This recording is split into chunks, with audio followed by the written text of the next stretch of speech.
जय हिंद दोस्तों, कैसे हैं आप सब। जैसा कि आप सबको मैंने बताया था कि 5 सितंबर से एसएससी जीडी की न्यू वैकेंसी जो आई है उसका फॉर्म भराने का लिंक एक्टिवेट हो जाएगा और लिंक एक्टिवेट हो चुका है, तो आप फॉर्म भरना शुरू कर सकते हैं। लेकिन फॉर्म भरने से पहले जब आपको उसमें पोस्ट प्रेफरेंस पूछेगा कि आप कौन सी पैरामिलिट्री फोर्स को अपनी पहली, दूसरी, तीसरी इस तरह की पसंद के रूप में सेलेक्ट करना चाहते हैं, तो पहले आपको पता होना चाहिए, है ना, कि किस फोर्स का क्या काम है, किस में कितनी सैलरी है, आगे चल के किस में किस प्रकार से प्रमोशन होता है, क्या ड्यूटी करनी होती है। ठीक है, तो इसलिए मैंने ये सीरीज़ स्टार्ट की थी। इससे पहले मैंने सीआरपीएफ और बीएसएफ के बारे में बताया, अगर वो वीडियो नहीं देखी है तो देख लेना। एंड सॉरी, ड्यूटी की वजह से मेरे पास टाइम नहीं था तो मैं जल्दी जल्दी वीडियोस पोस्ट नहीं कर पाई। पर आज मैं तुम लोग को एसएसबी के बारे में बता रही हूँ। एसएसबी का पूरा नाम होता है सशस्त्र सीमा बल। ठीक है, सशस्त्र सीमा बल का मेन काम क्या होता है, आइए जानते हैं। सशस्त्र सीमा बल का जो मेन काम होता है, भारत और नेपाल के बॉर्डर की सुरक्षा करना होता है। अब भारत के जो भी राज्य नेपाल से सटे हुए हैं ना, उन सभी राज्यों में इनकी ड्यूटी लगती है। ठीक है, आप सबको पता होगा कि भारत और नेपाल के बीच में बहुत दोस्ती वाला रिश्ता है ना।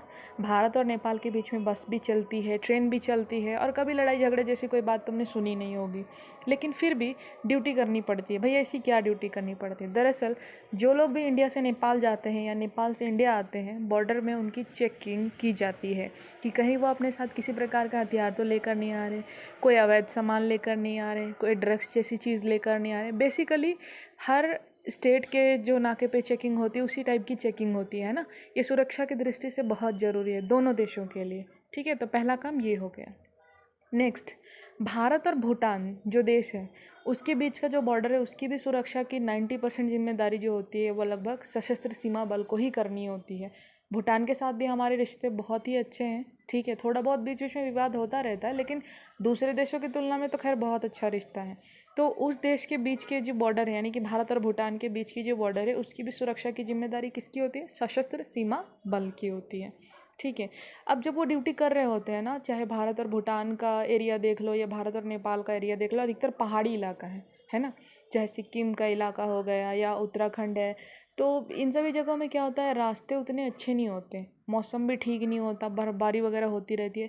तो जो सशस्त्र सीमा बल के जवान होते हैं ना, उनको इन चीज़ों का सामना करना पड़ता है। ठीक है, उसके अलावा जब ये बॉर्डर इलाके में पेट्रोलिंग वगैरह करते हैं तो किसी भी प्रकार के स्मगलर्स हैं, तस्कर का मतलब स्मगलर ही होता, तो उन स्मगलर्स को पकड़ने का काम भी किसका होता है? सशस्त्र सीमा बल के जवानों का होता है। ठीक है, ड्रग सप्लायर्स हैं जो बॉर्डर के इलाके में इस तरह की हरकतें करते रहते हैं, उनको भी पकड़ने का काम किसका होता है? सशस्त्र सीमा बल का होता है। ओके, इसके अलावा किसी भी स्टेट में अगर ज़रूरत पड़ेगी ना, जहाँ पे स्टेट पुलिस को मदद चाहिए, कहीं अचानक से दंगे हो गए, है ना, कुछ भी हो गया, तो वहाँ पे एसएसबी को बुलाया जा सकता है। कोई भी फोर्स है, कोई भी फोर्स है, चाहे पैरामिलिट्री फोर्स है, इंडियन आर्म फोर्सेस है, स्टेट पुलिस है, कोई भी, अगर कहीं पे भी दंगे जैसी हालात पैदा होते हैं, कुछ ऐसी सिचुएशन होती है, तो आप किसी भी फोर्स के यहाँ आपको बुलाया जा सकता है, ताकि आप स्टेट पुलिस की मदद कीजिएगा वहाँ जा कर के शांति और कानून व्यवस्था बनाए रखने के लिए। ठीक है, इसके अलावा इलेक्शन ड्यूटी, अब जिस भी स्टेट में पोस्टेड हो, अगर वहाँ पे इलेक्शन है तो इलेक्शन ड्यूटी तुम्हें करानी पड़ेगी। दूसरे स्टेट में भी तुमको भेजा जा सकता है क्योंकि तुम सेंट्रल गवर्नमेंट जॉब में हो, है ना। पैरामिलिट्री फोर्स या एसएससी जीडी सेंट्रल गवर्नमेंट की है, तो ऑल इंडिया तुमको कहीं भी कभी भी बुलाया जा सकता है। ठीक है, नेक्स्ट, अगर ये चीज़ जानते हो, तुम सबको पता है, किसी भी फोर्स में हो, एसएसबी की ही बात नहीं, किसी भी फोर्स में हो, कहीं बाढ़ आ गया, कहीं भूकंप आ गया, कोई भी ऐसी प्राकृतिक आपदा हुई, तो वहाँ पे आपको जाना पड़ेगा बचाने के लिए उनको। ठीक है, नेक्स्ट, अगर एनएसजी कमांडो में जाना चाहते हो तो बिल्कुल, अगर एसएसबी में हो तो तुम जा सकते हो। नेक्स्ट, अगर विदेश में तुम्हें यूएन मिशन के तहत जाना है और तुम एसएसबी में हो तब भी तुम जा सकते हो।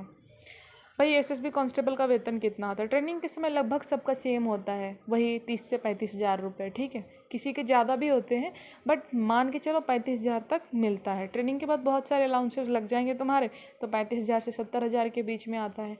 कुछ और भी अलाउंसेस होते हैं जो दूसरे वीडियोज़ में बताऊँगी, वो भी तुमको मिलते हैं। ठीक है, दूसरे लाभ, जैसे बाकी फोर्सेज में कैंटीन कार्ड है, इसमें भी तुम्हें कैंटीन कार्ड मिलेगा, खुद के लिए भी और फैमिली के लिए भी।